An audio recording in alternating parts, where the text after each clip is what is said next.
चला एवढी फुले होऊन झाली म्हणजे मुंजीची सगळी तयारी झालीच म्हणून समजा। हो ना, आता उद्या मुंज झाली की आम्ही आपले प्रस्थान ठेवायला मोकळे हो सांगलीला। जाऊन पडतो एकदाचे आमच्या घरी।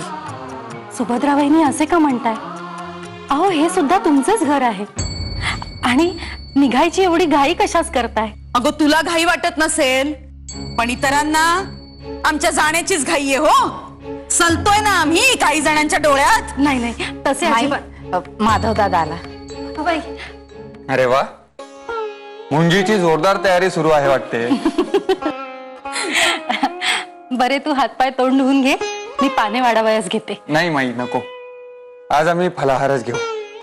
बरे रमेश सोबत तुझ्या खोलीतच पाठवते मग। बरे थांब माधवा,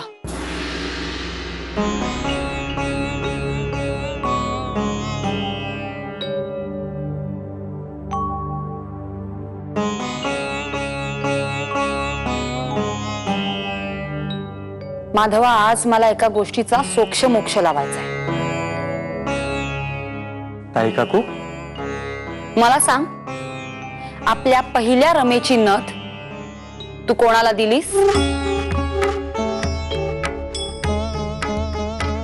म्हणजे तू स्वतः कोणाला दिलीस? ताई मी काय म्हणते, जाऊ द्या ना। अहो नको तो विषय, आणि बरे नाही वाटत होय असे। थांब माई, तू मध्ये बोलू नकोस। आपल्या माधवाच्या पहिल्या बायकोची नथ आहे ती, एरवी बोललेही नसते। सांग माधवा, खरे सांग माधवा, तू ती नथ कोणाला दिली होतीस? कशाला अडून अडून विचारतेस? सरळ विचार ना माझे नाव घेऊन। ठीक आहे, स्पष्टच विचारते मी। कोणालाही घाबरत नाही ही ताई काकू। माधवा, तू ती नथ सुभद्रा वहिनींना दिली होतीस? काय विचारतेय मी? सांग माधवा। होय ताई काकू, दिली ती नथ आम्ही सुभद्रा काकूंना।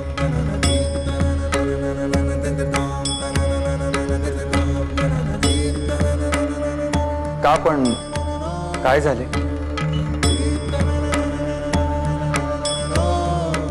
माधवा, अरे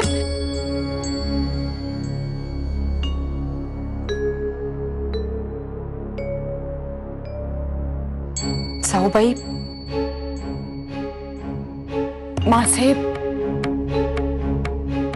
माझे चुकले। मला क्षमा करा। सगळ्यांसमक्ष मी तुमच्यावर आळ घेतला म्हणून सगळ्यांसमोर हात जोडून तुमची क्षमा मागते।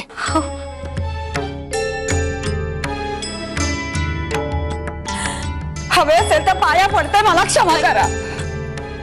नाही नाही ताई, माझे चुकले हो। माधवा, मन मोठे केलेस आणि या कमनशिबी काकूची लाज राखलीस।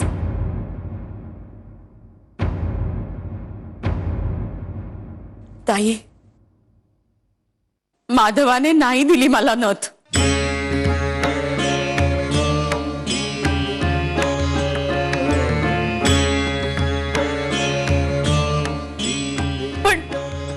पण मी ती चोरली नाही हो, चोरली नाही मी। अगो परवा काहीसे ठेवायला माधवाच्या खोलीत गेले होते, तो कपाटाखाली मोती चमकताना दिसले। मस्त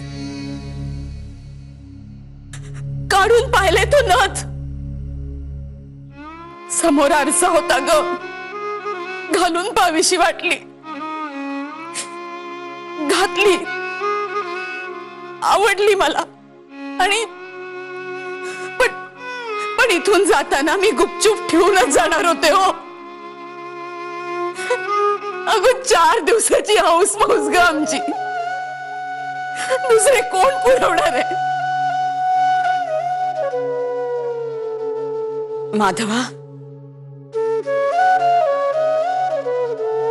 माधवा, माझ्यासाठी खोटे बोललास तू.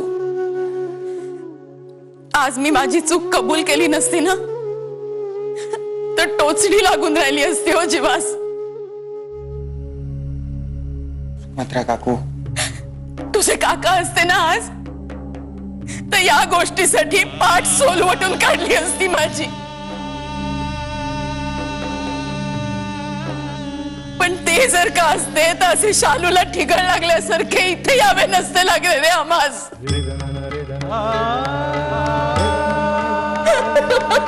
सुभद्रा वहिनी, काकू,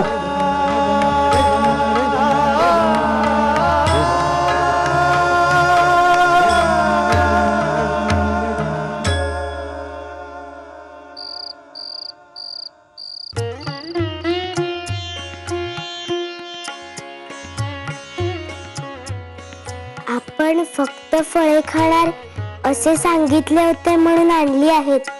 हो तसेच आहे. ठेवा ती फळे तिथे.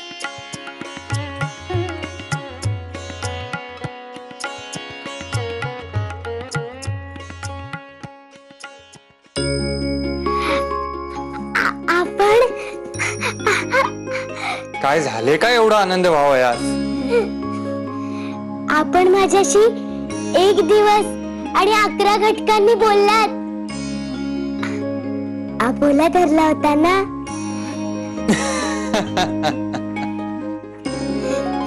मग दिवसभरात अभ्यास केलात की नुसत्या घटकाच मोजीत होतात?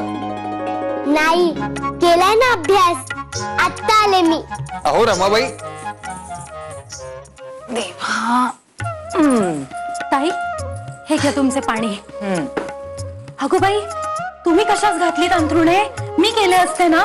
अगो काय फरक पडतोय, तूही दिवसभर नाहीतरी राब राब राबतच आहेस.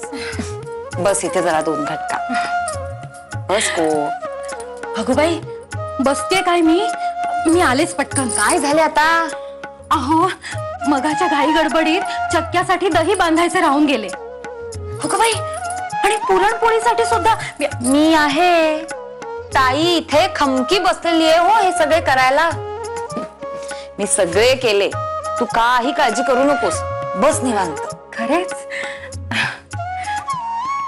द्या, मी तुमचे पाय दाबून देते.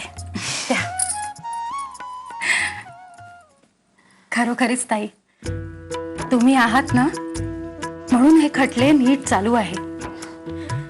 नाहीतर माझे एकटीचे काय झाले असते कोणास ठाऊक. इतकी माणसे, त्यात सगळ्यांच्या मर्जा सांभाळा.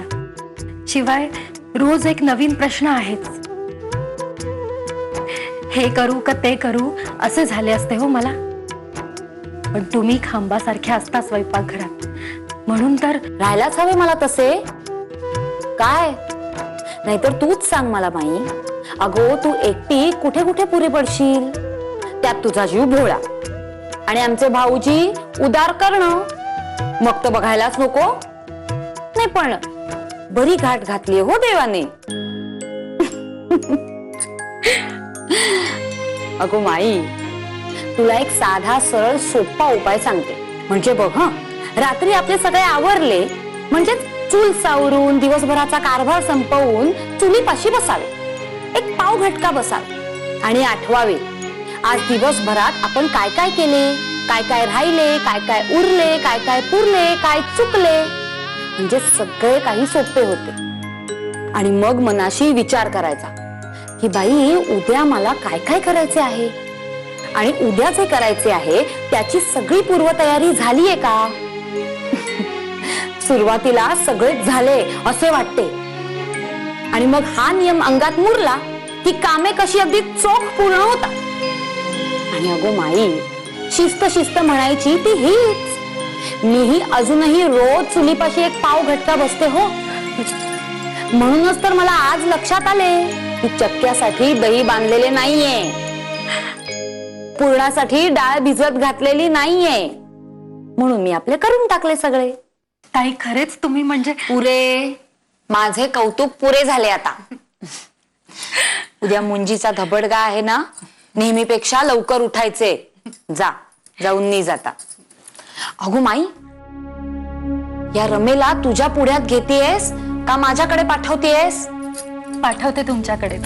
ती अभ्यासिकेतच असेल अजून. कल्याण.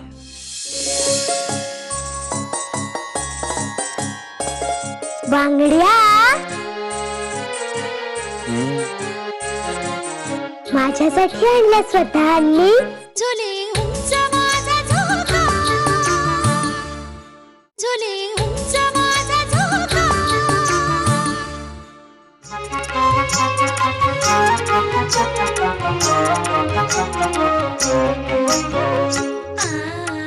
हे घ्या.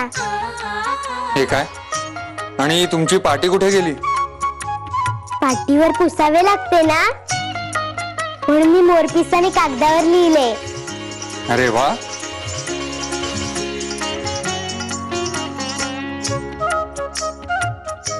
पण मग याची प्रॅक्टिस कुठे केलीत आपण? हे लिहिण्याचा सराव कुठे केलात आपण? तुम्ही लिहित होता ना, ते पाहिले मी. अगदी निरखून पाहत होते आणि तसेच केले. म्हणजे आधी जमत नव्हते, मग लगेच आले. छान, फारच छान.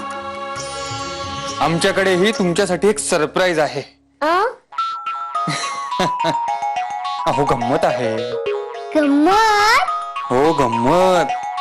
आणि आम्हास असे वाटते की तुम्हाला ती आवडेल बुवा. म्हणजे पहा, आवडते का ते? घ्या.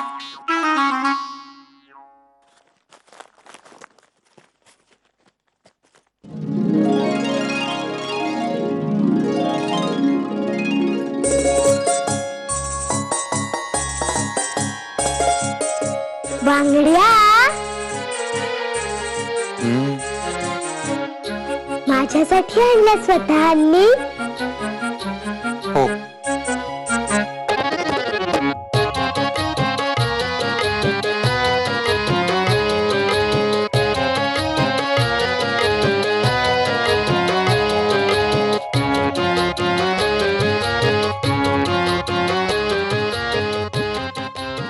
माई, तुला परत परत सांगते, तिचे हे कोड कौतुक पुरे झाले आता. माधवा सुद्धा काळा वेळाचे भान असायला हवे. ताबडतोब वर जा आणि तिला सांग ताईने खाली बोलवले म्हणून. सांगते. आणि हो, मी बोलेनच, पण तू सुद्धा समज दे. रमेश आणि माधवा सुद्धा. काय? ठीक आहे, बोलते मी.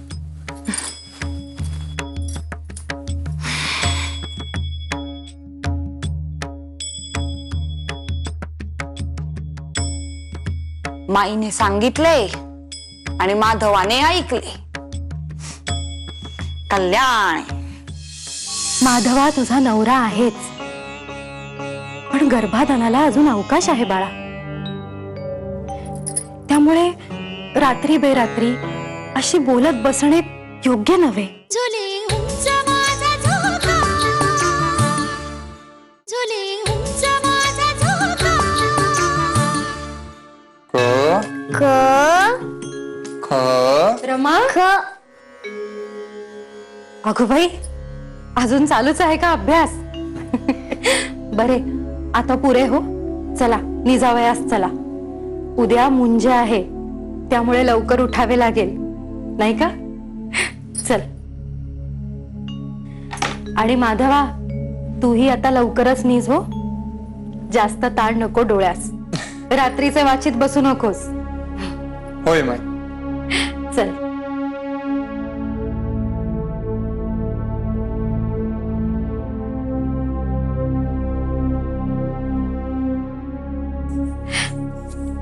काय गो, किती उशिरापर्यंत जागत असतेस?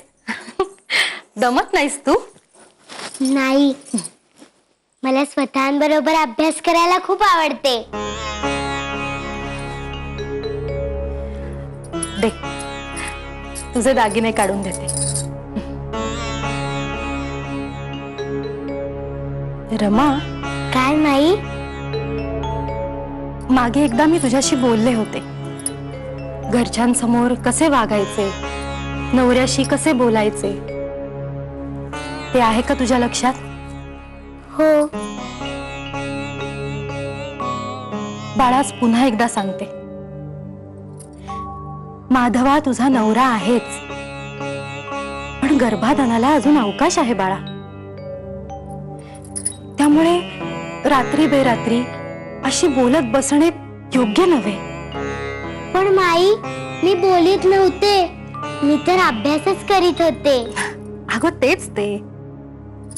आता बघ, आम्ही नाही का हिशेबापुरता अभ्यास करून घेतला, समजून घेतला. तूही तेवढाच कर. आणि मुख्य म्हणजे दिवसा उजेडी कर. समजले? हो. झोप आता.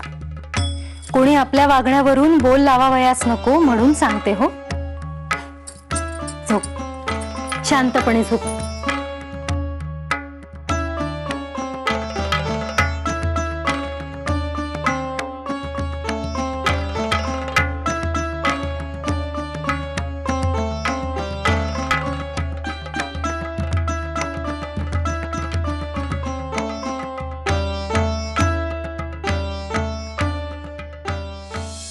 चला यजमान, आता आचमन करूया. आचम्य ओम केशवाय नमः, ओम नारायणाय नमः, ओम माधवाय नमः, ओम गोविंदाय नमः,